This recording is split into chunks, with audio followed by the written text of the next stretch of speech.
어느 초등학교에 장학사가 시찰을 왔어요.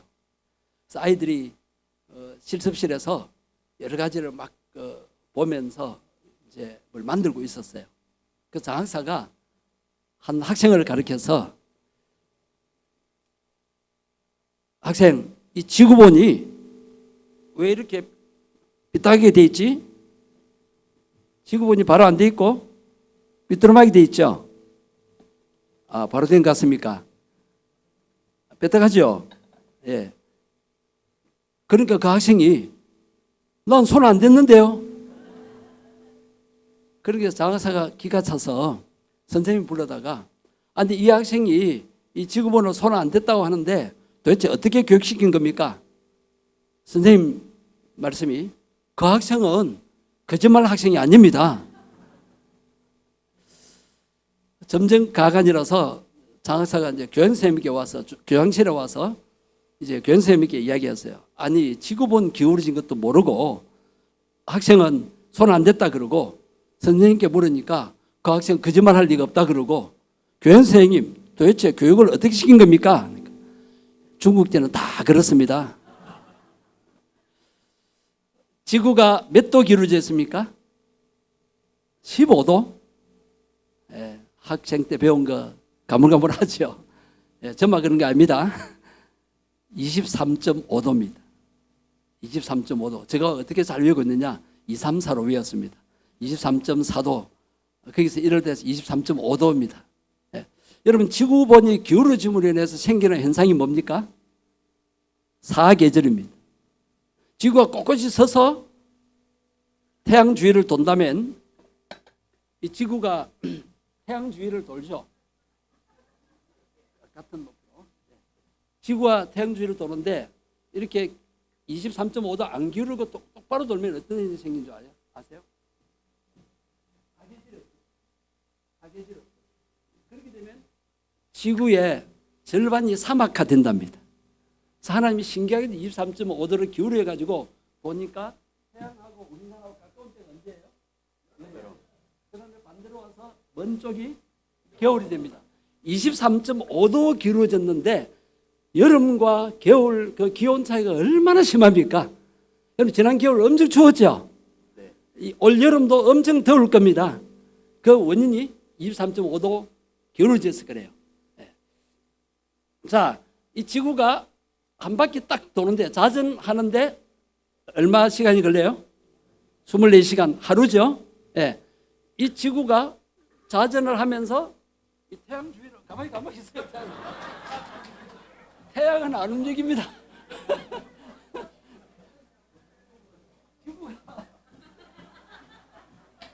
이렇게 한 바퀴 돌면 며칠이죠? 365일, 1년 딱 걸리죠? 예. 그 다음에 태양과 지구 거리가 똑같아요? 변해요? 변한다고? 거리. 자, 이게 기울어져서 조금 가깝다고 이렇게 덥고 조금 멀다고 추운데, 만약에 태양과 지구가 왔다 갔다 해버리면 어떤 인생이 생겨요? 조금만 가까워지면 지구에 있는 절반이 타 죽습니다. 조금만 멀어지면 얼어 죽습니다. 여러분, 태양과 지구가 공중에 매달려 있나요? 그냥 떠 있나요? 모르겠어요? 그냥 있죠. 그런데 거리가 일정하죠. 이것을 만류 인력이라 그럽니까? 딱 정확한 거리에서 이게 가만히 있는 게 아니고 자전하면서 태양 주위를 공전합니다. 만약에 태양이나 지구가 저절로 생겼다면 이런 현상이 있을 수 있을까요? 없을까요? 누군가가 조정하겠죠. 누군가 이것을 다스리겠죠. 운행하겠죠. 그분이 누구예요? 창조주 하나님이십니다. 그 말씀이 구약 성경 창세기 1장 1절에 태초에 하나님이 천지를 창조하시니라. 그래서 새로 오신 우리 새 가족들은 집에 가셔서 성경책 창세기 제일 앞부분 1장, 2장, 3장 읽어보세요. 거기 보면 하나님이 6일 동안 천지를 창조하셨어요. 그래서 깜깜하고 어두운 세상이 있는데 빛이 있으라 하셨어요. 그 다음에 큰 광명은 태양, 작은 광명은 달, 그 다음에 별들을 만드셨어요. 지난 시간에 하늘의 별들이 얼마 된다고요? 뭐 2500경 뭐 상상을 못합니다. 이런 큰 우주를 하나님이 만드셨고, 이게 만약에 저절로 생겼다면 이런 일이 있을 수가 없어요. 예. 그래서 천지 만물을, 해달 별도 저절로 생긴 것이 아니고 하나님이 창조하셨고 하나님이 운행하신다는 거 여러분 믿으셔야 됩니다. 예. 오늘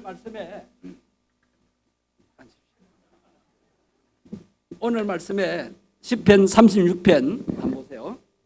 시편 36편 5절과 6절을 한번 보세요. 거기 보면 다시 읽어보실까요? 여호와께서 하늘에 있고 주의 진실하심이 공중에 사무심. 자, 여기서 그 다음 또 보십시오. 6절 보세요. 주의 언은 하나님. 예. 자, 여기에 하나님이 지으신 네 가지가 나오죠. 자, 5절에 뭐가 나옵니까? 하늘, 그 다음에 공중, 그 다음에 6절에 산들, 그 다음에 큰 바다. 뭐가 하늘에 있다고 그랬어요? 주님의 인자하심이. 인자는 깊은 사랑, 계속되는 사랑입니다. 주님의 인자하심이 하늘에 있다. 다윗은 하나님이 창조하신 자연세계를 보면서 이 자연세계가 하나님이 지으신 목적을 나타내고 있다라고 그렇게 시적으로 표현을 했습니다. 오염되고 타락한 세상과 다른 높은 하늘, 푸른 하늘, 그리고 푸른 세계 공중, 높은 산, 또 넓은 바다. 자, 이것을 보면서 다윗은 여호와 하나님과 연관지어서 하나님을 찬양하고 있습니다. 자, 하나님이 지으신 자연의 모습을 보면서 여러분들은 어떤 생각을 하십니까? 다윗처럼 이렇게 생각할 수 있어야 됩니다. 자, 하늘을 보시면서 하늘같이 높고 높은 주님의 인자하심, 즉 깊은 사랑을 느낄 수 있어야 됩니다. 우리를 향하신 하나님의 사랑은 무엇보다 높고 높다고요? 하늘보다도. 그 다음에 주님의 진실하심. 주님의 진실하심이 어디에 사무쳤어요? 공중에 사무쳤어요.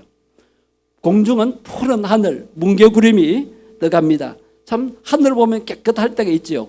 비 오는 날 말고. 이렇게 주님의 진실하심이 깨끗합니다. 우리 주님은 진실하신 분이에요. 약속한 것을 지키시는 분이십니다. 사람은 거짓될 때가 많지만은 하나님은 진실하신 분입니다. 그리고 하나님의 자녀된 우리도 이 거짓 세상에서 진실하게 살아야 될 줄로 믿습니다. 그 다음에 주의 의는 하나님의 산들과 같다고 했습니다. 산과 같이 변함없는 주님의 공의를 우리가 믿어야 됩니다. 세상의 판사들이나 검사들은 불의를 행합니다. 판결이 굽어집니다. 그러나 하나님의 공의, 앞에는 사랑을 말씀하셨고 두 번째는 하나님의 공의를 말씀하셨는데 하나님의 공의는 변함이 없습니다. 하늘에 있는 높은 산들이 움직이나요? 지진 일어나야 움직이지 산들이 묵직하게 그 산을 지키고 있습니다. 마찬가지로 산이 움직이지 않는 것처럼 하나님의 진실하심은 변함이 없습니다. 마지막으로 주님의 심판은 뭐가 일반이라 그랬어요? 뭐가 같다 했어요? 무슨 바다? 큰 바다. 큰 바다에서는 뭐가 일어나요?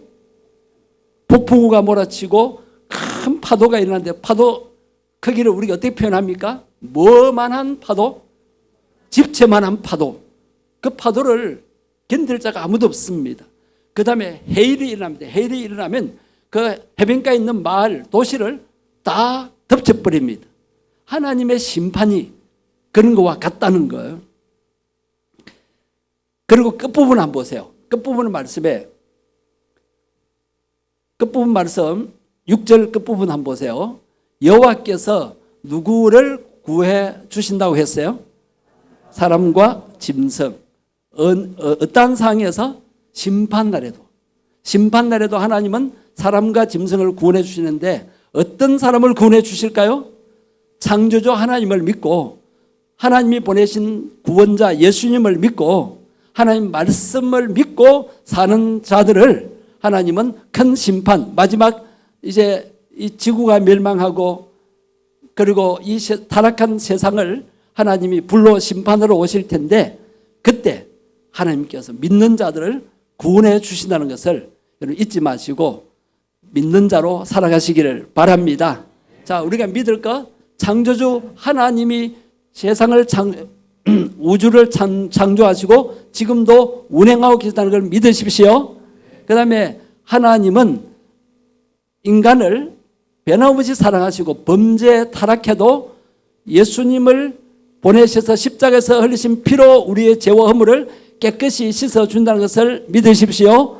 그래서 하나님 보내신 구원자 메시아를 끝까지 믿고 하나님의 자녀로 사시다가 천국 간다는 것을 믿으시기를 바랍니다. 이 땅에 우리가 사는 동안에 하나님 말씀대로 살아야 할 것을 깨달으시고 교회 신앙생활을 더욱 열심히 하시게 되기를 바랍니다.